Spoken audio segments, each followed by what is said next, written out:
Calvary గిరిజేరు మనసా సిల్వ సరసా కల్వరి గిరిజేరు మనసా సిలువ పైన చూడుమదేమి శ్రీకరుడు ప్రభు యేసు స్వామి. సిలువ పైన చూడుమదేమి శ్రీకరుడు ప్రభు యేసు స్వామి. తన తలను ముళ్ళ కిరీటం తలను ముండ్ల కిరీటం బదేమి తరచి చూడు మే కల్వరి గిరిజేరు మనసా. పరులకుపకారంబు సల్ప ధరను వెలసిన వరపాదముల పరులకుపకారంబు సల్ప ధరను వెలసిన వరపాదముల కరకు మేకులు కొట్టేదరేలా కరుణాలవాల కరకు మేకులు కొట్టేదరేలా కరుణాలవాల కల్వరి గిరిజేరు మనసా సిల్వ సరసా కల్వరి గిరిజేరు మనసా. థ్యాంక్ యూ వెరీ మచ్ అండి. థ్యాంక్స్ అండి. థ్యాంక్స్ అండి. వెల్కమ్. ప్రభు అయిన యేసుక్రీస్తు నామంలో మీకు అందరికీ శుభములు. మనము శ్రమకాల ధ్యానాల్లో మరి 4వ దినానికి చేరి ఉన్నాము.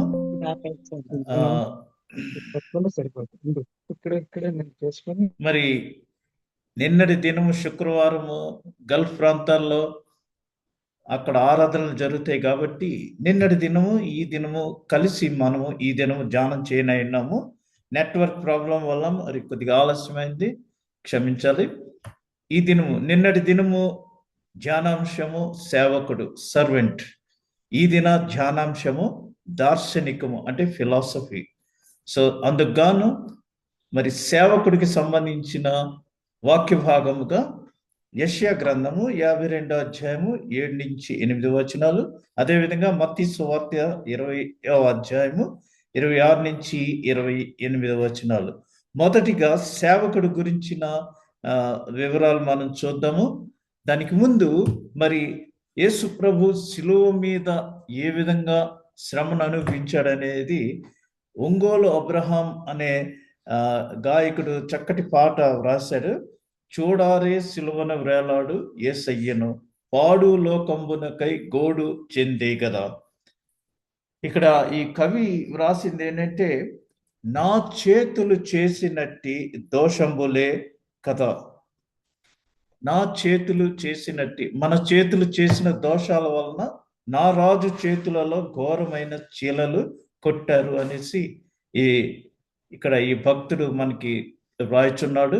అదేవిధంగా మన దురితమైన తలపులు ఆయన మన తలలో, అనగా మనం ఏదైనా ఆలోచించి ఈ దురితమైన తలపులు ఆయన శిరముపై ఒక ముండ్ల కిరీటమైంది. మనము పరుగెత్తి చేసిన పాపములు అంటే చాలా అర్థం వస్తుంది అందులో. మరి కొన్ని పనులు చేయడానికి మనం చాలా ఫాస్ట్గా పరిగెడతాం. నేను ఎక్కువ వివరించను. మరి కొన్ని పనులు చేయడానికి అసలు పాదాలే కదలవు. మీరు టెస్ట్ చేసుకోవచ్చు. దీనికి నేను ఎక్కువ దాని విషయమై వివరించదలుచుకోలేదు, ఎందుకంటే చాలా మంది నొచ్చుకోవచ్చు. అయితే పరమరక్షకుని మేకులలో దాని గురించి మరి పాదాలకి మేకులు కొట్టారు. మనము పరిగెత్తుకెళ్ళి చేసిన పాపాల కోసం. ఫర్ ఎగ్జాంపుల్ ఒక్క విషయం చెప్పాలంటే, మరి ఏదన్నా క్లబ్కి వెళ్ళాలన్నా, నైట్ క్లబ్కి వెళ్ళాలన్నా, బార్కి వెళ్ళాలన్నా పురుషులు చాలా ఫాస్ట్గా వెళ్ళిపోతారు, పరిగెత్తుకుంటూ వెళ్ళిపోతారు. సినిమాకి టైం అయిపోయిందని పరిగెత్తుకుంటూ వెళ్ళిపోతారు. మరి అదేవిధంగా స్త్రీలు షాపింగ్ అంటే చాలా ఫాస్ట్గా వెళ్తారు. మరి వేరే విషయాలకైతే అంత స్పీడ్ ఉండదు. అది ఇక్కడ చెప్తున్నారు. పరిగెత్తి పాదములు చేసిన పాపములు పరమరక్షకుని పాదములలో మేకులు కొట్టారు. మన పాపేచ్ఛ తోడగూడు నాదు చెడ్డ పడకలే పరమ గురిని ప్రక్కలోని బల్లెపు పోట్లు. మనం చేసిన ఈ పాపేచ్ఛ తోడగూడు వలన ప్రక్కలో బల్లెము అంటే 5 గాయాల గురించి ఈ కవి వివరించాడు. చూడారే సిలువను రేలాడు యేసయ్యను పాడులో కంబునకై గూడు చెందే కదా. చూడారే సిలువను రేలాడు యేసయ్యను. ఇది మీకు అందరికీ తెలిసిన రాగం కాబట్టి మీరు ధ్యానం చేయవచ్చు. ఈ దినం మరి మొట్టమొదటి ధ్యానంగా సేవకుడు అంటే సర్వెంట్ అంటే గొప్ప పరిచారకుడై ఉండవలేను. దానికి సంబంధించి పాత నిబంధన గ్రంథం నుంచి యెషయా ప్రవక్త రాసినటువంటి యెషయా గ్రంథంలోంచి 52వ అధ్యాయం 7-8 వచనాలు, మత్తయి సువార్తలో 20వ అధ్యాయము 26 నుంచి 28వ అధ్యాయం వచనం. గొప్పవాడు పరిచారకుడై ఉండవలేను. ఎవరైనా గొప్పవాళ్ళు అవ్వాలంటే వాళ్ళు సర్వెంట్హుడ్ కలిగి ఉండాలి. సర్వెంట్హుడ్ అంటే దాసుని స్వరూపం దాల్చి, చూడండి రాజకీయ నాయకులు మనకంటే ఎక్కువగా పనిచేయాలి. ఎందుకంటే వాళ్ళు గొప్పవాళ్ళుగా ఉండాలంటే వాళ్ళు సర్వీస్ ఓరియంటెడ్గా ఉన్నప్పుడే వాళ్ళు గొప్పవాళ్ళుగా ఉంటారు. అందుచేత యెషయా గ్రంథం మొదలుగా చూద్దాం. యెషయా 52వ అధ్యాయం 7వ వచనం. సువార్త ప్రకటించొచ్చు, సమాధానము చాటించొచ్చు, సువర్తమానము ప్రకటించొచ్చు. సువార్త ప్రకటించడం, సువర్తమానం ప్రకటించడం, రక్షణ సమాచారము ప్రకటించు వాని పాదములు నీ దేవుడు ఏలుచున్నాడని సియోనుతో చెప్పుచున్న వాని పాదములు పర్వతముల మీద ఎంతో సుందరమైనవి. They are very beautiful their legs అని ఇక్కడ మరి యెషయా ప్రవక్త చెప్పుచున్నాడు. ఆలకించుము, నీ కావలి వారు పలుకుచున్నారు, కూడుకొని బిగ్గరగా పాడుచున్నారు. యెహోవా సియోనును మరలా రప్పించగా వారు కన్నులారా చూచుచున్నారు. ఇక్కడ మనం చూస్తే సువార్త ప్రకటించు వాని పాదములు పర్వతముల మీద ఎంత అందముగా ఉన్నవి, ఎంత సుందరముగా ఉన్నవి అని ఇక్కడ ఈ టైటిల్ మనం కానీ చూస్తే సువార్త సేవకుల గురించి రోమా పత్రిక 10వ అధ్యాయం 15వ వచనంలో చెప్పబడింది. ప్రకటించువారు పంపబడని ఎడల ఎట్లు ప్రకటించుదురు?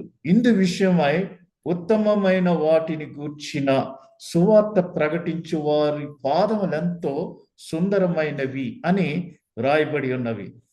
ఇక్కడ మెయిన్ గా మనం చూడవలసిన అంశం ఏంటంటే రోమా పత్రిక 10వ అధ్యాయం 15వ వచనంలో ప్రకటించువారు పంపబడని ఎడల ఎట్లు ప్రకటించుదురు?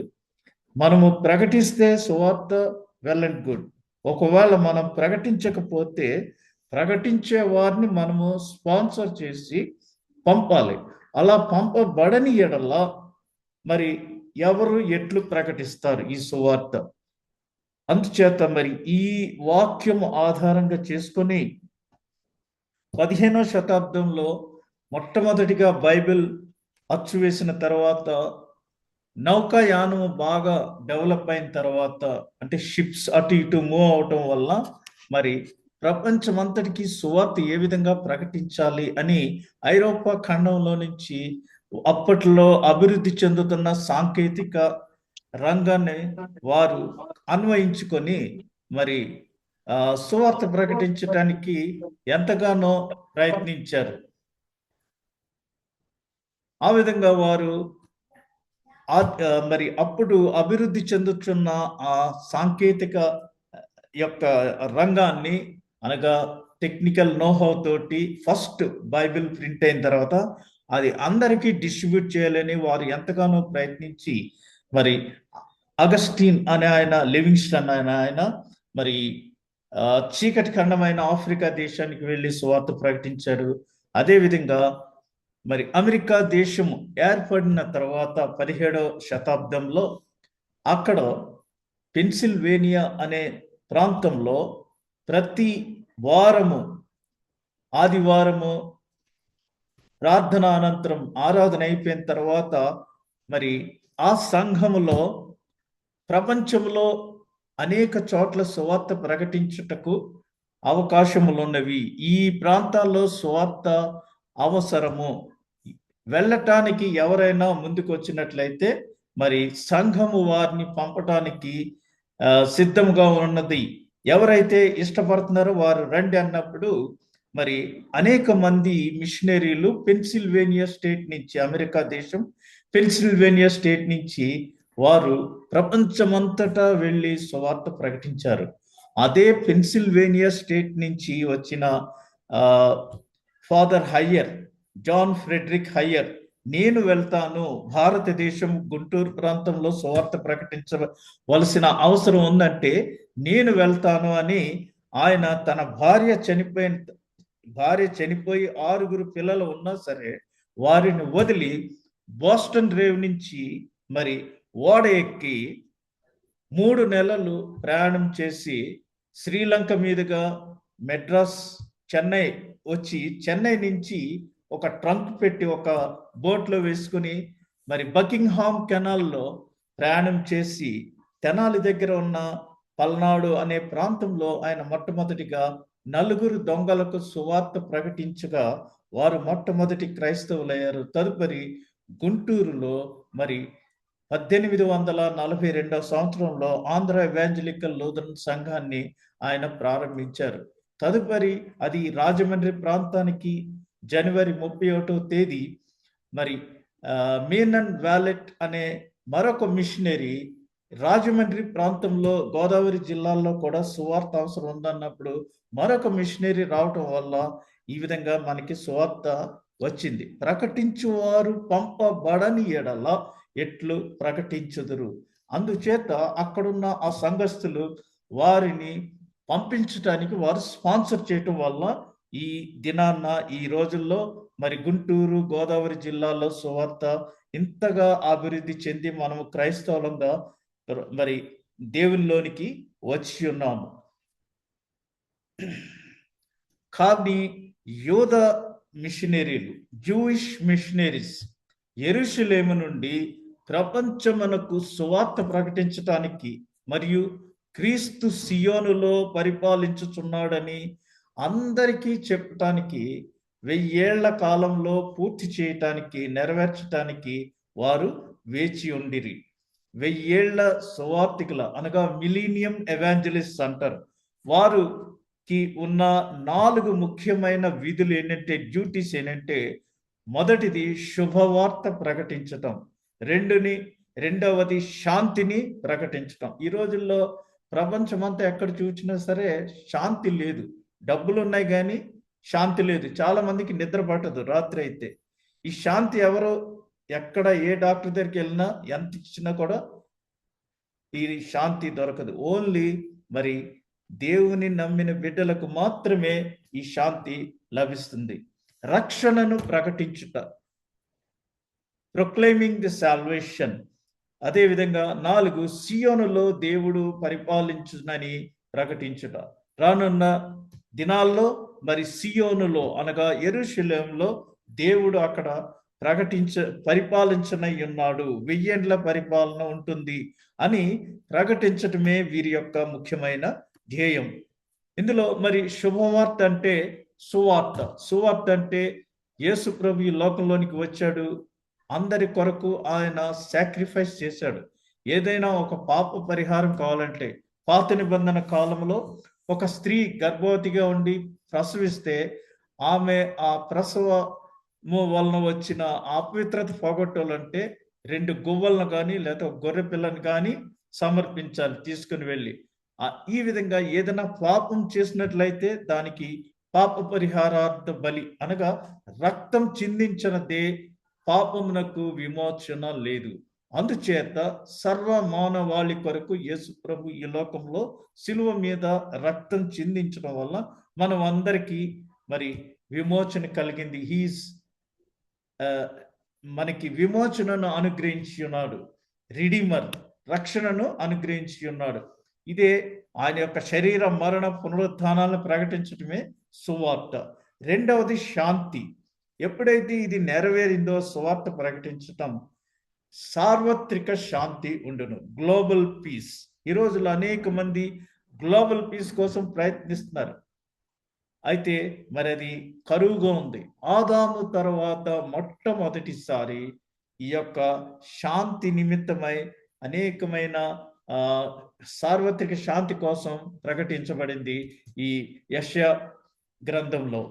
మంచి వార్త అనగా శుభవార్త, గుడ్ న్యూస్, గుడ్ టైడింగ్స్ అనగా క్రొత్త నిబంధనలో ఉన్న సువార్తల యొక్క అన్ని దశలు మరియు మిలీనియంలో ప్రపంచ మార్పులకు సంబంధించిన వందలాది ప్రవచనంలా నెరవేర్పే ఈ గుడ్ టైడింగ్స్ లేదా మంచి వార్తలు. అంటే మరి క్రొత్త నిబంధనలో వ్రాయబడిన సువార్తల్లో వ్రాయబడినవన్నీ కూడా యేసుప్రభు ఏం చెప్పాడంటే, నేను తిరిగి వచ్చు సమయంలో రాజ్యం మీద రాజ్యం తిరగబడుతుంది, ప్రజల మధ్య శాంతి ఉండదు, కుటుంబంలో తల్లిదండ్రుల మధ్య పిల్లల మధ్య మరి తల్లికి కూతురికి పడదు, తండ్రికి కొడుక్కి పడదు, ప్రేమలని అసలు ఉండవు. ఈ విధంగా రాజ్యం మీద రాజ్యం, అన్ని భూకంపాలు, సునామీలు, ఈ మ్యాసివ్ డెత్స్ ఇవన్నీ ఉంటాయని అది మీకు సూచనలు, అప్పుడు మీరు చాలా జాగ్రత్తగా ఉండాలని చెప్పాడు. కాబట్టి we are in the end of this millennium days. ఈ మిలీనియంలో ప్రపంచంలో జరిగే మార్పులన్నిటి గురించి బైబిల్లో ప్రవచనాలు నెరవేరుచున్నవి. ఇవన్నీ నెరవేరుతాయని ఈ యొక్క మంచి వార్తలు ఈ ప్రపంచం అంతటికి చెప్పటము ఈ యొక్క మిలీనియం ఎవాంజలిస్ట్ యొక్క ముఖ్యమైన విధి. ఇప్పుడు రక్షణ సువార్త అనగా సాల్వేషన్ ఇప్పుడు ఉన్నట్లుగానే దానిని అంగీకరించే వారికి అందరికీ రక్షణ కలుగును. యోహాను సువార్త 3:16 దేవుడు లోకమును ఎంతో ప్రేమించెను కాగా ఆయన తన అద్వితీయ కుమారునిగా పుట్టిన వాని యందు విశ్వాసముంచి ప్రతివాడును నశింపక నిత్య జీవమును అనుగ్రహించిన. ఎవరు కూడా నశించిపోకూడదని దేవుడు మనందరినీ ప్రేమించి మనం ఇంకనూ పాపులుగా ఉండగానే మన కొరకు ఆయన తన స్వకీయ కుమారుని పంపించారు. ఎవరైతే ఆయన యందు విశ్వసిస్తారో, కేవలం నమ్ముతారో వారందరికీ రక్షణ కలుగుతుంది అనేసి ఇక్కడ రక్షణ సువార్తను ప్రకటించుతున్నారు. కాబట్టి సువార్త ప్రకటించుచు సమాధానమును చాటించుచు, పీస్, సమాధానాన్ని ప్రకటిస్తూ సువర్తమానము ప్రకటించుచు రక్షణ సమాచారము ప్రచురించు వాని పాదములు ఎంతో సుందరమైనవని ఈ వాక్య భాగంలో తెలియజేయబడుచున్నది. ఇకపోతే మత్తయి సువార్త 20:26 ఈ దినము మరి సర్వెంట్హుడ్ అనగా మరి దాసుడు ఏ విధంగా ఉండాలి అని ఇక్కడ మనకి తెలియజేయబడుతుంది. దాసుడు, మీలో అలాగుండకూడదు, మీలో ఎవడు గొప్పవాడై ఉండగోరునో వాడు మీ పరిచారకుడై ఉండవలేను. మనము పరిచర్య చేసే వాళ్ళంగా ఉండాలి కానీ పరిచర్య చేయించుకునే వాళ్ళలా ఉండకూడదు. అంటే మనము ఇతరులకు హెల్ప్ చేసే వాళ్ళంగా ఉండాలి. మీలో ఎవడు ముఖ్యుడై ఉండగోరునో వాడు మీ దాసుడై ఉండవలేను. మనం ఈ ప్రపంచంలో చూస్తే అనేక మంది ఈ లోకంలో నాయకులు ఉన్నారు. నాయకుల్లో మామూలు నాయకులు ఉన్నారు, రాజకీయ నాయకులు ఉన్నారు. అయితే లీడర్షిప్ తీసుకున్నప్పుడు రాజకీయ నాయకుడు అంటే వాడి యొక్క లబ్ధి కోసం, వారి స్వలాభం కోసం మరి ఇరువురు మధ్య విభేదాలు సృష్టించి వాడు లబ్ధి పొందటానికి చేసేది రాజకీయ నాయకుని యొక్క పని. అయితే ప్రజల కొరకై మరి పరిచర్య చేసి పరిచారకుడిగా ఉండి ప్రజలకు పరిచర్య చేయడానికి ఎక్కువగా ప్రజల్లోకి వెళ్ళి ప్రజల కోసం ప్రాణం పెట్టిన వాడు యేసు ప్రభు, లేదా ప్రజల కోసం చనిపోయేవాడే నిజమైన నాయకుడు. కాబట్టి మీలో ఎవడు ముఖ్యుడై ఉండగోరునో వాడు మీ దాసుడై ఉండవలేను. అలాగే మనుష్య కుమారుడు పరిచారము చేయించుకొనుటకు రాలేదు కానీ పరిచారము చేయుటకును అనేకులకు ప్రతిగా విమోచన క్రయధనముగా తన ప్రాణమునిచ్చుటకును వచ్చనని చెప్పాను. ఈ లోకంలో ఎంతో మంది వచ్చారు, అయితే ఎవరు కూడా ప్రజల కొరకు తన ప్రాణాన్ని ఇచ్చిన నాయకులు ఎవరు కూడా లేరు. అంతేకాకుండా తిరిగి చనిపోయిన తర్వాత తిరిగి పునరుద్ధానమైన నాయకులు కూడా ఎవరు లేరు. ఓన్లీ ఒక్క యేసు ప్రభు మాత్రమే. అది యావత్ ప్రపంచమంతా కూడా పరిశోధించి తెలుసుకుని ఇప్పుడు ఒప్పుకొనుచున్నారు. కాబట్టి యేసు ప్రభు తాను అప్పగించబడే రాత్రి ఆయన తన శిష్యులు పాదములు కడిగి, ఆ పాదములు కడుగుతుంటే పేతురు ఏమన్నాడంటే, ప్రభు నువ్వు నా పాదాలు కడగొద్దు అన్నాడు. లేదు, ఇది నువ్వు నాతో కడిగించుకుంటేనే కానీ నాతో పాలి భాగస్థుడు కాదు అని చెప్పినప్పుడు, మనం ఎవరింటికన్నా భోజనానికి పిలిస్తే మనం వాళ్ళ ఇంట్లో చేయి కడగకపోతే వాళ్ళతో ప్రేమ లేదు, సహవాసం లేదు అని ఏ విధంగా చెప్తామో, యేసు ప్రభు పేతురుతో నీవు నా చేత కాళ్ళు కడిగించుకోకపోతే నాతో నీకు సహవాసం లేనట్టే అన్నప్పుడు, కాళ్ళు కాదు ప్రభు ఒళ్ళంతా కడిగేసి అన్నాడు.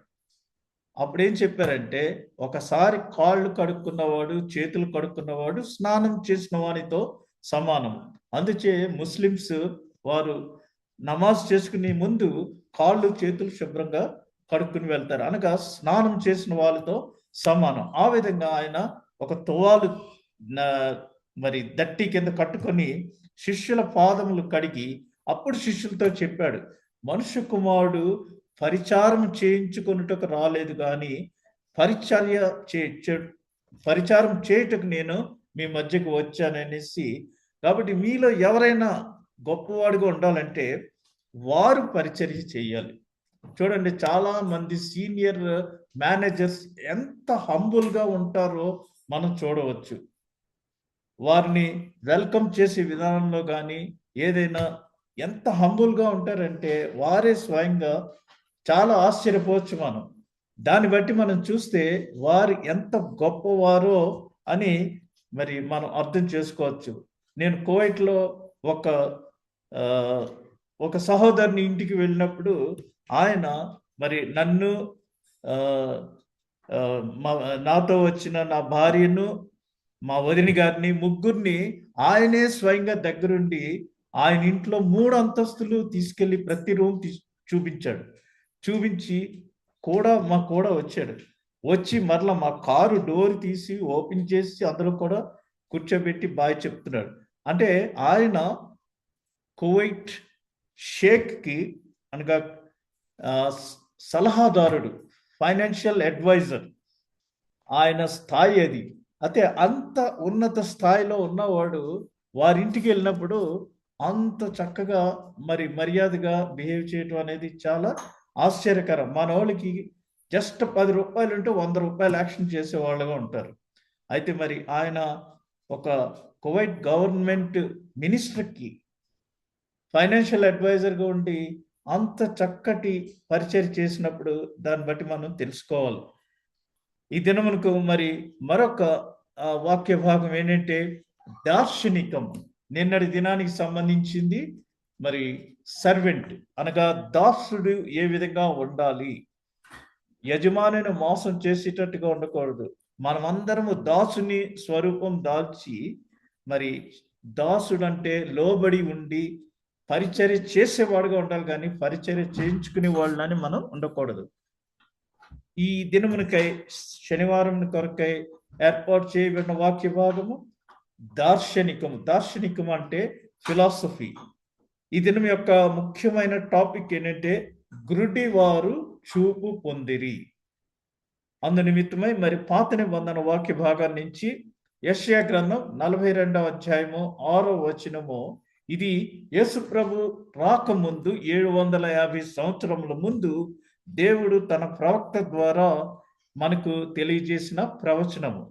ప్రవక్తలు ఏంటంటే దేవుడు వారికి ఏమి బయలుపరిచి అది ప్రజలకు లేదా రాజులకు తెలియజేయమని చెప్తారో అవి వారికి తెలియజేయటమే ప్రవక్తల యొక్క విధి.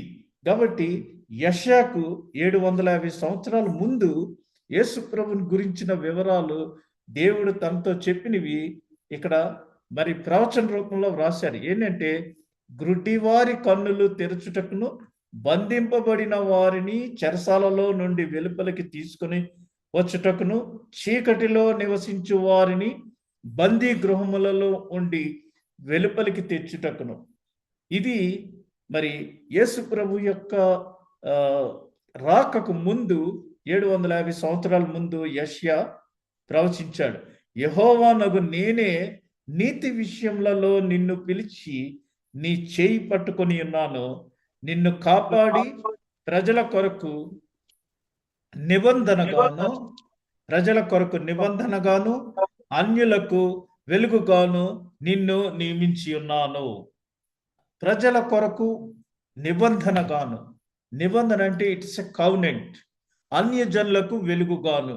ఎవరైతే అన్యజనులు, యేసు ప్రభు యొక్క ముఖ్యమైన ఉద్దేశం ఏంటంటే ఈ లోకంలోనికి రావటానికి యూదులకు అన్యులకు మధ్య ఉన్న విభేదం గోడను అది తీసివేయటానికి, అన్యజనులు వెలుగులోనికి రావటానికి.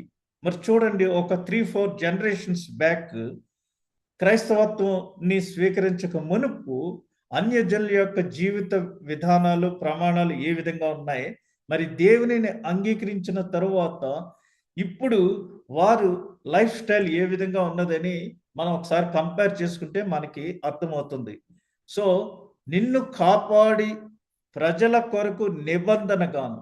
నిబంధన అంటే మరి వివాహంలో చేసే నిబంధన, అది వివాహ బంధము, లేదా ఒక కంపెనీలో మనం ఉద్యోగం చేయడానికి చేసేది అది ఒక బాండ్.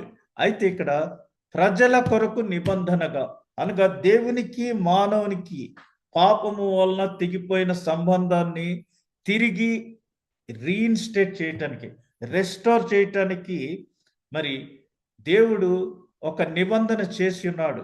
నేను ఆయన చేసిన నిబంధనలు నెరవేరు దినములు దగ్గరికి వచ్చినాయి, నేను మీకు నూతన నిబంధనను ఇచ్చు దినములు దగ్గరికి వచ్చినాయి అని ఇక్కడ యెషయా ప్రవక్త ద్వారా తెలియజేసి ఉన్నాడు. దేవుడు క్రొత్త ఒడంబికకు మెస్సియను మధ్యవర్తిగా చేసెను. ఇది మోషే ధర్మశాస్త్రము కంటే మెరుగైనది. ఇశ్రాయేలీలు 430 సంవత్సరములు వారు మరి ఐగుప్తు దేశంలో బానిసత్వంలో ఉండి ఆ కష్టాల్లో ఉండి దేవునికి మొరపెట్టినప్పుడు వారి యొక్క మొరను ఆలకించి మోషే నాయకత్వంలో వారిని ఐగుప్తు నుంచి విడుదల చేసి వారితో దేవుడు ఒక నిబంధన చేసి ఉన్నాడు. అదేంటంటే పస్కా పండుగని ఆచరించమన్నారు. పస్కా పండుగను ఆచరించడం అనేది ఒక పద్ధతి. అది మీ బిడ్డలకు తరతరములకు ఇది ఒక నిబంధనగా, అనగా దేవునికి మనకి ఉన్న ఒక నిబంధనగా ఆచరించమని అక్కడ తెలియజేశారు. ఆ నిబంధనకు సంబంధించి మోషేకు మరి సీనాయి కొండ మీద దేవుడు ధర్మశాస్త్రాన్ని అనుగ్రహించి ఉన్నాడు. ఈ ధర్మశాస్త్రం ఏం చెప్తుందంటే, ఇది తప్పు, ఇది కరెక్ట్, లేదా నువ్వు ఈ తప్పు చేస్తే నీకు ఈ శిక్ష. ఇప్పుడు మనం ల్యాబొరేటరీకి వెళ్తే మనం బ్లడ్ టెస్ట్ చేసి నీకు కొలెస్ట్రాల్ ఎక్కువ ఉంది, లేకపోతే వేరేది ఎక్కువ ఉంది, థైరాయిడ్ ఎక్కువ ఉందని చెప్తారు. అదే విధంగా ఈ ధర్మశాస్త్రం చెప్తుంది కాబట్టి దానికి ఏమి చేయాలనేది మాత్రం ఏమి చెప్పదు. డాక్టర్స్ ప్రిస్క్రిప్షన్ ఇచ్చినట్టుగా ధర్మశాస్త్రము దానికి రెమెడీ ఏమి చెప్పదు. ఐపీసీ సెక్షన్లు ఉంటాయి కదా, నీవు ఈ పని చేస్తే నీకు యావజ్జీవ కారాగార శిక్ష, ఇంతే. అందుచేత యావత్ ప్రపంచం మానవాళి అంతా కూడా ధర్మశాస్త్ర సంబంధమైన శిక్షకు లోనైన వారే. అయితే దేవుడు ఒక క్రొత్త ఒడంబడికను మెస్సీను మధ్యవర్తిగా చేసెను. ఎందుకంటే ఈ బానిసత్వంలోంచి వచ్చిన వారు మరి తిరిగి దేవునిని ఫాలో అవ్వకోకుండా వారు విభిన్నంగా ప్రవర్తించడం వల్ల ఆయన నొచ్చుకుని, ఇదిగో నేను మీతో ఒక నూతన నిబంధన చేయు దినములు దగ్గరకు వచ్చుచున్నవి, మీలోనున్న రాతి గుండెను తీసివేసి మాంసపు గుండెను మీకు ఇచ్చి దాని మీద నా యొక్క నూతన నిబంధనను అనుగ్రహిస్తానని చెప్పి యెషయా, యిర్మీయా, యెహెజ్కేలు ప్రవక్తల ద్వారా మనకి తెలియజేసి తన స్వకీయ కుమారుని మెస్సీగా మధ్యవర్తిగా పంపించారు. ఏదైనా ఒక ప్రాబ్లం వచ్చినప్పుడు మధ్యవర్తి ఎవరిన వెళ్ళి వారి ఇరువురి మధ్య ఉన్న విభేదాన్ని మరి మామూలుగా చేస్తారు. ఇక్కడ యేసు ప్రభుని మధ్యవర్తిగా అనగా దేవునికి మానవునికి తెగిపోయిన సంబంధాన్ని తిరిగి అనుసంధానించడానికి ఒక అంబాసిడర్గా ఒక మరి మధ్యవర్తిగా యేసు ప్రభువుని ఈ లోకంలోనికి పంపించి ఉన్నాడు. యెషయా గ్రంథం 49వ అధ్యాయం 8వ వచనం చూస్తే యెహోవా ఈలాగు సెలవిచ్చుచున్నాడు, అనుకూల సమయమందు నేను నీ మొర ఆలకించి నీకు ఉత్తరమిచ్చి తిని, రక్షణ దినమందు నిన్ను ఆదుకొంటిని. బయలు వెల్లుడి అని బంధింపబడిన వారితోనూ, బయటకు రండి అని చీకటిలో నున్న వారితోనూ చెప్పుచు దేశమును చక్కపరిచి పాడైన స్వాస్థ్యములను పంచిపెట్టుటకై నిన్ను కాపాడి ప్రజలకు నిబంధనగా నియమించితిని. నిబంధన అంటే ఇట్స్ అ ప్రామిస్. దేవుడు అబ్రాహాంతో నిన్ను నీ ప్రజలను 1000 తరాల వరకు నేను నిన్ను ఆశీర్వదిస్తానని ఒక నిబంధన చేశాడు. నాకును నీకును మధ్య నిబంధనగా నీవు సర్కంసెషన్ చేయించుకో అన్నప్పుడు అబ్రహాము 99 సంవత్సరముల వయసులో సర్కంసెషన్ చేయించుకున్నాడు. పుట్టిన ప్రతి మగవానికి 8వ రోజున నీవు సర్కంసెషన్ చేయవలను, అనగా సున్నతి చేయవలను. ఇది నీకును నాకును మధ్య ఉన్న నిబంధన అని తెలియజేశాడు. ఇప్పుడు ప్రజలకు నిబంధనగా నియమించి తిని, ఎవరిని? యేసు ప్రభువుని మనకి అనుగ్రహించటం ప్రజలకు నిబంధనగా నియమించి తిని అని తెలియజేస్తున్నారు. హెబ్రీ పత్రిక 8వ అధ్యాయం 6వ వచనంలో ఈయన అయితే ఇప్పుడు మరి ఎక్కువైన వాగ్దానములను బట్టి నియమించబడిన మరి ఎక్కువైన నిబంధనకు మధ్యవర్తి అయి ఉన్నాడు గనుక మరి శ్రేష్టమైన సేవకత్వము పొంది ఉన్నాడు. 15వ వచనము, ఈ హేతువ చేత మొదటి నిబంధన కాలములో జరిగిన అపరాధముల నుండి, అనగా మోషే ధర్మశాస్త్రము మొదటి నిబంధన కాలము, ఆ సమయంలో జరిగిన అపరాధముల నుండి విమోచన కలగటానికి, డెలివరెన్స్ కలగటానికి ఆయన మరణము పొందినందున పిలువబడిన వారు నిత్యమైన స్వాస్థ్యమును గూర్చిన వాగ్దానమును పొందు నిమిత్తము ఆయన క్రొత్త నిబంధనకు మధ్యవర్తి అయి ఉన్నాడు. మోషే ధర్మశాస్త్రం వల్ల మరి రూల్స్ అండ్ రెగ్యులేషన్స్ చాలా ఉన్నాయి. అవన్నీ పాటించలేక ప్రతి ఒక్కరూ కూడా ధర్మశాస్త్ర ప్రకారం శిక్షకు పాలయ్యేవారు. అయితే ధర్మశాస్త్ర సంబంధమైన శిక్ష నుంచి మనందరినీ యేసు ప్రభు తప్పించి మనకు ఒక క్రొత్త నిబంధన అనుగ్రహించి ఉన్నారు. అదేంటంటే యేసు తాను అప్పగించబడిన రాత్రి మరి ఒక రొట్టెని తీసుకొని, ఇది నా శరీరం, మీరు దీనిని తినుడు అన్నారు. అలాగే పాత్రలోని ద్రాక్షరసం తీసుకొని, ఇది నా రక్తము వల్లనైనా నూతన నిబంధన, it's a new covenant with my blood.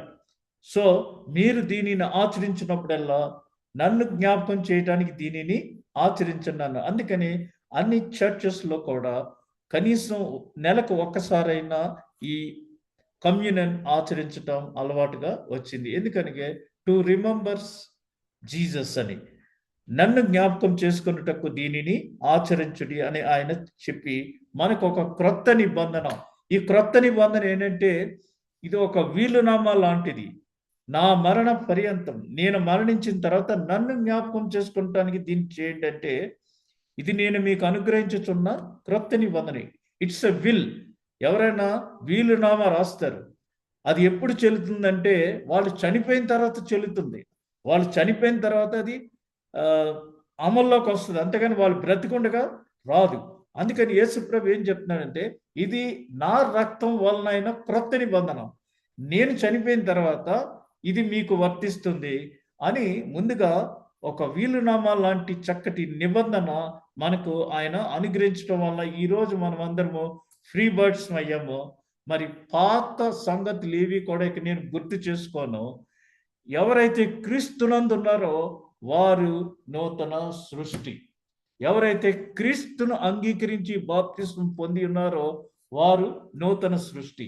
వారి జీవితం ఇంకా అంత క్రొత్త జీవితం. ఈ విధంగా మరి ఈ దినం యొక్క సువార్త వాక్య భాగము, వారు గ్రుడ్డి వారు చూపు పొందిరి. ఈ టాపిక్ విషయమై మత్తయి సువార్త 20వ అధ్యాయం 29వ వచనంలో, వారు యెరికో నుండి వెళ్ళుచుండగా బహుజన సమూహము ఆయన వెంట వెళ్ళెను. ఇదిగో త్రోవ ప్రక్కన కూర్చున్న ఇద్దరు గ్రుడ్డి వారు యేసు ఆ మార్గమున వెళ్ళుచున్నాడని విని, ప్రభువా, దావీదు కుమారుడా, మమ్ము కరుణించుమని కేకలు వేసిరి. ఊరకుండుడని జనులు వారిని గద్దించిరి కాని వారు, ప్రభువా, దావీదు కుమారుడా, మమ్ము కరుణించుమని మరి బిగ్గరగా కేకలు వేసిరి. ఈ ఈ అంశాన్ని నుంచి మనం ఈజీగా గమనించవలసింది ఏంటంటే, అప్పుడు యేసు నిలిచి వారిని పిలిచి, నేను నీకేమి చేయగోరుచున్నానని అడుగగా వారు, ప్రభువా, మా కన్నులు తెరవవలెననిరి. కాబట్టి యేసు కనికరపడి వారి కన్నులు ముట్టెను. వెంటనే వారు దృష్టి పొంది ఆయన వెంట వెళ్ళిరి. ఇక్కడ గ్రుడ్డివారి గురించి మనం కొన్ని విషయాలు తెలుసుకోవాలి. గ్రుడ్డివారు మనం చూస్తే వారు చాలా చక్కటి స్వరాన్ని కలిగి ఉంటారు. మనం ట్రైన్లో వెళ్తున్నప్పుడు వారు చాలా చక్కగా పాటలు పాడుతూ అడుక్కుంటూ ఉంటారు భిక్షాటనం. అంతేకాకుండా గ్రుడ్డి వారికి స్పర్శ మరి వినికిడి శక్తి లేకపోవటం వల్ల వినికిడి శక్తి చక్కగా ఉంటుంది. గ్రుడ్డితనం అయినా సరే ఒకవేళ ఆ ఏరియాలో ఏదన్నా వెళ్తుంటే వాళ్ళు ఈజీగా ఒక చప్పుడు వారు గమనించి ఏం వెళ్తుందనేసి గమనించగలరు. అందుచేత వీరు గ్రుడ్డివారే ఆ రోడ్డు ప్రక్కన ఉంటే అనేక మంది వెళ్తానంటే బహుజన సమూహం వెళ్తుంది, ఎవరో ఒక పెద్ద ఆయన వెళ్తున్నాడు, ఏంటి సమాచారం అని అక్కడ కొంతమందిని వాళ్ళు అడిగినప్పుడు, ఒక మరి యేసు ప్రభు ఆ యెరికో పట్టణం వైపు వెళ్తున్నాడని వాళ్ళు తెలుసుకుని, సరిగ్గా యేసు ప్రభు వాళ్ళ ముందు నుంచి వెళ్తున్నప్పుడు వారికి ఉన్న మరి ఆ చెవులతో ఆ సందడిని గమనించి, దావీదు కుమారుడా అని చాలా గట్టిగా వారు ఆయనను సంబోధించారు, అడిగారు. ఇక్కడ కూడా సెలబ్రిటీస్ ఎవరైనా వెళ్తున్నప్పుడు చాలా మంది ఆ సెలబ్రిటీస్ని కలుసుకోవడం కోసం సెక్యూరిటీని ఛేదించుకుని వారి దగ్గరికి వెళ్ళి వారి మరి ఆటోగ్రాఫో లేకపోతే వారికి షేక్ ఇవ్వటమో కండవా కప్పటమో ఏదో చేస్తుంటారు. ఇక్కడ వీరు గుడ్డివారు, వీరికి ఉన్న బలం అంతటితో శక్తితో మనం ఎవరైనా మనం తరుముతుంటే గావు కేక ఏ విధంగా పెడతామో, స్పెషల్ ఎనర్జీ లివర్లోంచి రిలీజ్ అయ్యి మనం ఎంత గట్టిగా పరిగెడతామో ఆ విధంగా మరి ఈ గుడ్డివాడు గట్టిగా గావు కేక పెట్టాడు, దావీదు కుమారుడా, మమ్మల్ని కరుణించు అనేసి is asking for the help.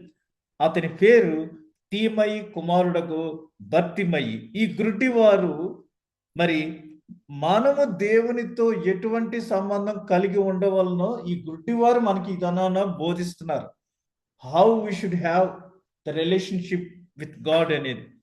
యేసుకు తన జీవితమును మార్చగలిగే శక్తి ఉన్నదని బర్తిమయి విశ్వసించాడు. First we should believe. ఆ విశ్వాసంతోనే మరి దేవుని కరుణను పొందుకొనుటకు విశ్వాసం అనున్నది మొదటి మెట్టు.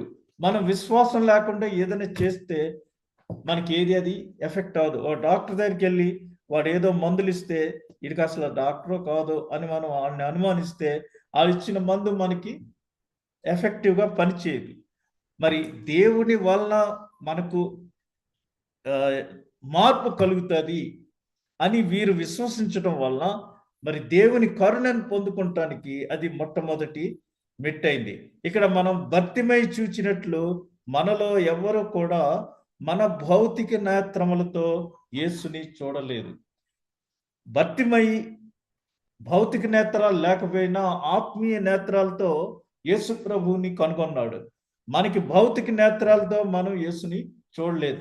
అందుకనే మరి కండ్లుండియు చూడరు, చెవులుండియు వినరని చెప్పింది ఏంటంటే, మనము ఆత్మీయంగా అంధత్వంలో ఉన్నాం.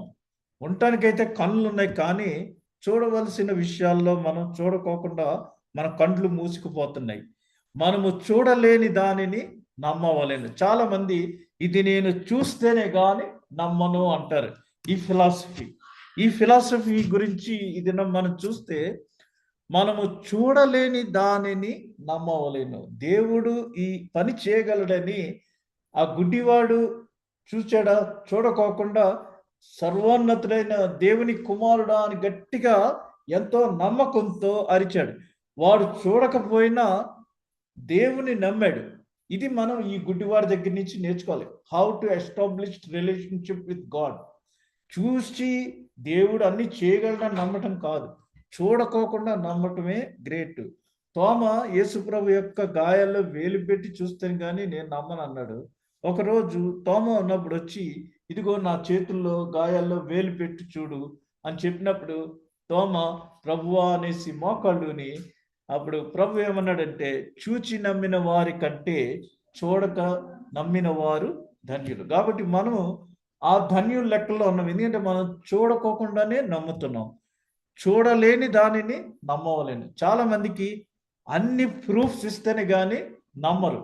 కానీ దేవుణ్ణి నమ్మటానికి ప్రూఫ్ ఏమీ అక్కర్లేదు.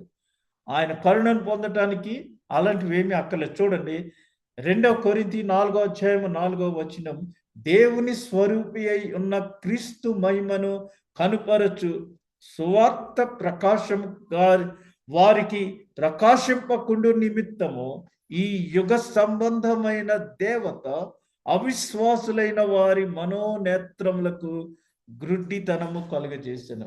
ఎంత చెప్పినా వినకపోవడమే ఈ యుగ సంబంధమైన దేవత చేసిన గ్రుడ్డితనం, అంధత్వం. మనము కళ్ళతో చూస్తున్నాం కానీ వీఆర్ యూస్లెస్. ఎందుకంటే మనం ఆత్మీయ అంధత్వంలో ఉన్నాం. ఏదైనా చెప్తే, ఎవరైనా చెప్తే వినాలి, కన్విన్స్ అవ్వాలి. అలా కన్విన్స్ అవ్వకోకుండా చేయటమే ఈ సాతాను యొక్క ఉద్దేశ్యం. యుగ సంబంధమైన దేవత అవిశ్వాసులైన వారి మనోనేత్రములకు గుడ్డితనం. ఇది స్పిరిచువల్ బ్లైండ్నెస్ అనమాట. మన కండ్లు పనిచేస్తున్నాయి. గుడ్డివాడి కంటే మనం మేలు, కానీ మనము వాడికంటే అంధత్వంలో ఉన్నామని ఒకసారి గుర్తు చేసుకోవాలి. 2 కొరింథీ 5:7 గనుక నీ దేహములో నివసించుచున్న అంతకాలము ప్రభువునకు దూరముగా ఉన్నామని ఎరిగియుండియు ఎల్లప్పుడూ ధైర్యము గలవారమై ఉన్నాము. ఎల్లప్పుడూ ధైర్యం గలవారమై. ఎందుకని? ఈ దేహములో నివసించుచున్నంత కాలము ప్రభువునకు దూరముగా ఉన్నామని ఎరిగియుండియు ఎల్లప్పుడూ ధైర్యం గలవారమై ఉన్నాము. అందుకని walk by faith, not by sight. చూచి నమ్మటం కాదు, విశ్వాసంతో నమ్ము. ఇప్పుడు మనం ఎక్కడికన్నా వెళ్తానంటే అది నమ్మి వెళ్తాం. Say for example giant wheel ఎక్కుతారు. జైంట్ వీల్ ఎక్కితే ఇది పైనుంచి పడిపోతామేమో అని మనం ఏం కాకుండా మనం క్షేమంగా ఉంటాము అని ఒక బిలీఫ్ తోటి, నమ్మకం కలిగి ఎక్కుతాం. అన్ని విషయాల్లో కూడా ఫ్లైట్ ఎక్కుతున్నామంటే కూలిపోద్దేమో అని ఎక్కం. మనం నమ్మకంతో మనం క్షేమంగా అవతలికి చేరుతామనేసి మనం ఒక నమ్మకంతో ఎక్కుతున్నాం. కాబట్టి నమ్ముట నీ వలన అయితే సమస్తము సాధ్యం. ఆ నమ్మకం లేకపోతే మనం అన్ని విషయాల్లోనూ ఫెయిల్ అయిపోతాం. ఆధ్యాత్మిక అభివృద్ధిని నిరోధించు వారిని దూరముగా ఉంచుము, దూరపరచుము. Spiritual growth. చాలా మంది ఏం చేస్తారంటే స్పిరిచువల్ గ్రోత్ని రెసిస్ట్ చేస్తూ ఉంటారు. ఇక్కడ చూస్తే 1 కొరింథీ పత్రిక 16:9 కార్యానుకూలమైన మంచి సమయము నాకు ప్రాప్తించి ఉన్నది, మరియు ఎదిరించువారు అనేకులు ఉన్నారు. గనుక పెంతెకోస్తు వరకు ఎఫెసులో నిలిచియుండును అని చెప్తున్నారు. అంటే ఇక్కడ మనం చూస్తే ఆ గుడ్డివాడు గట్టిగా అరుస్తున్నాడు, దావీదు కుమారుడా నన్ను కరుణింపు అనేసి. అక్కడున్న జనసమూహం ఏం చేస్తున్నారు? అల్లరి చేయక గమనుండు, గట్టిగా అరవద్దని చెప్తున్నారు. అయినాడు ఊరుకున్నాడా? ఇంకా గట్టిగా రెచ్చిపోయి. ఎందుకని? He wants his help. దేవుని యొక్క కరుణ వాడికి కావాలి కాబట్టి బై హుక్ ఆర్ క్రుక్ అది పొందుకుంటానికి ఇక్కడ ఈడు వద్దు అని చెప్పినా సరే ఎంత గట్టిగా అరిచి మరి ఆయనను, అప్పుడు యేసు ప్రభు నా నుంచి నువ్వేం కోరుతున్నావు అని వాళ్ళని పిలిచి అడిగారు. ఇక్కడ ఒక్కొక్కసారి కొంతమంది అన్యులకు సువార్త ప్రకటించడానికి నేను నిన్ను నియమించి ఉన్నానని పౌలు గారితో యేసు ప్రభు చెప్పాడు. ఒక్కొక్కసారి ఏమవుతుందంటే మరి భార్య ప్రభు నమ్ముకుంటే భర్త యాక్సెప్ట్ చేయడు, రెసిస్ట్ చేస్తాడు వద్దని. ఫ్యామిలీ మెంబర్స్ అనమాట అది. అంటే పిల్లలు అపోజ్ చేస్తారు, లేదా భర్త యాక్సెప్ట్ చేస్తే భార్య సహకరించదు.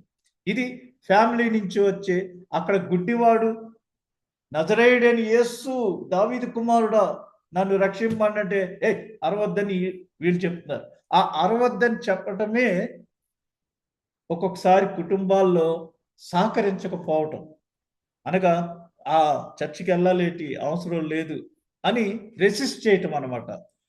నెక్స్ట్ ఏంటంటే కాంటెక్స్. కొన్నిసార్లు డ్యూటీలు పడతాయి, ఆ డ్యూటీల వలన మనము వెళ్ళలేము. Situations, duties, permissions. మరి ఆదివారం సమయానికి వెళ్ళడానికి మా గల్ఫ్ దేశాల్లో పనిచేసే వాళ్ళకైతే పర్మిషన్ ఉండదు ఒక్కొక్కసారి. మీకు ఇంకొక విషయం చెప్తాను. ఎరిక్ లిండెల్ అనే వ్యక్తి ఒక మంచి క్రీడాకారుడు. అతడు ఇంగ్లాండ్ దేశం నుంచి ఒలింపిక్స్లో పార్టిసిపేట్ చేసి 100 మీటర్స్ రన్నింగ్ రేస్లో నంబర్ 1.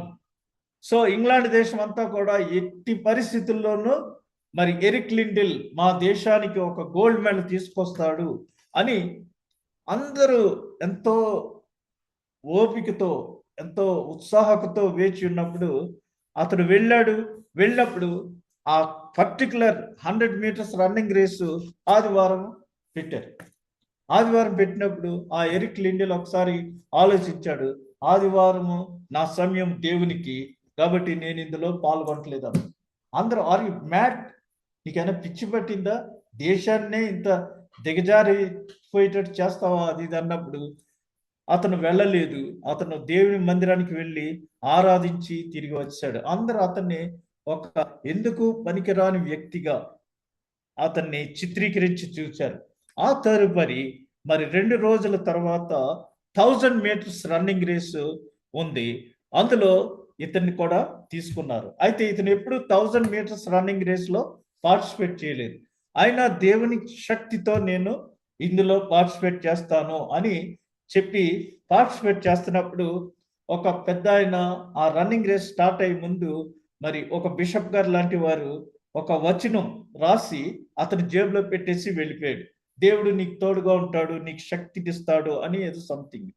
అప్పుడు ఇతను మరి ప్రార్థన చేసుకుని ప్రారంభించినప్పుడు అద్భుత రీతిలో మరి అందరూ ఇతను ఎందుకు ఏమి గోల్డ్ మెడల్ తీసుకురాలేదు అనుకునే సమయంలో 1000 మీటర్లు ప్రప్రథమంగా పరిగెత్తి ఇంగ్లాండ్ దేశానికి గోల్డ్ మెడల్ తీసుకొచ్చాడు.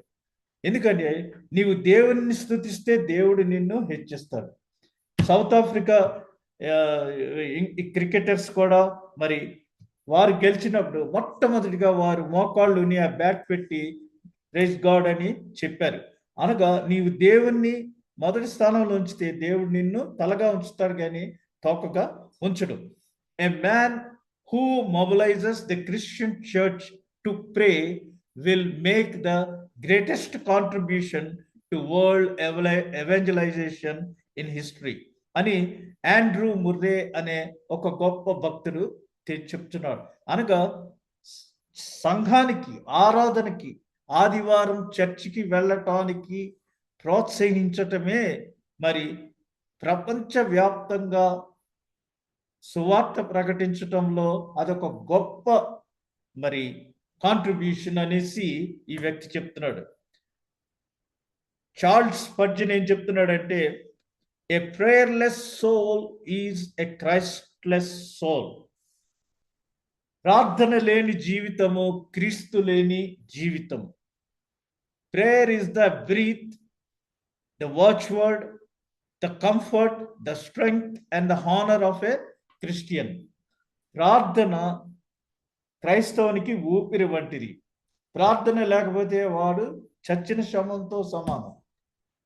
అందుచేత చెవులుండి ఒకసారి ఊపిరితిత్తులు పనిచేయకపోయినా మరి బ్రతుకుతారు, కానీ ప్రార్థన లేకపోతే అది మనకి ఊపిరి లేని వారితో సమానం. కరోనా టైంలో చాలా మంది వెంటిలేటర్ మీద బ్రతికారు. అయితే క్రైస్తవులంగా మనం ప్రార్థనతో మన ఊపిరి ఉంటుంది. వాచ్ వర్డ్ ద కంఫర్ట్, మనకి అన్ని విధాలైన గౌరవము ప్రార్థన ద్వారా క్రైస్తవునికి ఉంటుంది. True prayer is measured by weight, not by length. చాలా మంది అది చార్ల్స్ స్పర్జన్ గారు తెలియజేస్తున్నారు. ఏమనంటే నిజమైన ప్రార్థన చాలా భారముతో కూడినది. కొంతమందిని ప్రార్థన చేయమంటే పొడవైన ప్రార్థన చేస్తారు, ఒక గంటల తరబడి. మా నాన్నగారు ఎక్కడికైనా వెళ్తూ మా తాతయ్యని ప్రార్థన చేయమన్నప్పుడు 2 సార్లు ట్రైన్ మిస్ అయిపోయింది. నాన్న నువ్వు ఎక్కువసేపు ప్రార్థన చేస్తే ట్రైన్ వెళ్ళిపోద్దంటే, నో నాకేం చెప్పొద్దు జార్జ్ అనేవారు. ఇక్కడ ఎంత సేపు ఎంత పొడుగు ప్రార్థన చేశారనేది కాదు కావాల్సింది, ఎంత భారంగా ప్రార్థన చేస్తున్నప్పుడు నీ గుండెలు పగిలేలా నువ్వు మరి కన్నీరు విడ్చుచు దేవునికి ప్రార్థన చేస్తున్నావు, అది important. The prayer, true prayer is measured by weight but not by length. So మనము ఆ విధంగా క్రైస్తవులుగా మరి ప్రార్థన చేయొచ్చు, దేవునితో సహవాసం చేస్తూ ఈ 40 దినాలు కూడా శిలువ వైపు మన దృష్టి సారించి క్రీస్తుతో కూడా ఈ శ్రమానుభవాల్లో పంచుకుంటూ శిలువ వైపు మన ప్రయాణమును సాగించాలి. ఇప్పటికి 4 రోజులైనది. మనము మిగిలిన ప్రయాణము కూడా తుదముట్టించి ఆత్మీయ మేలులు పొందుకోవాలని ప్రభునామంలో మిమ్మల్ని అందరినీ హెచ్చరించుచు ఈ కొద్ది మాటలు ముగించుచున్నాను. ఆమెన్.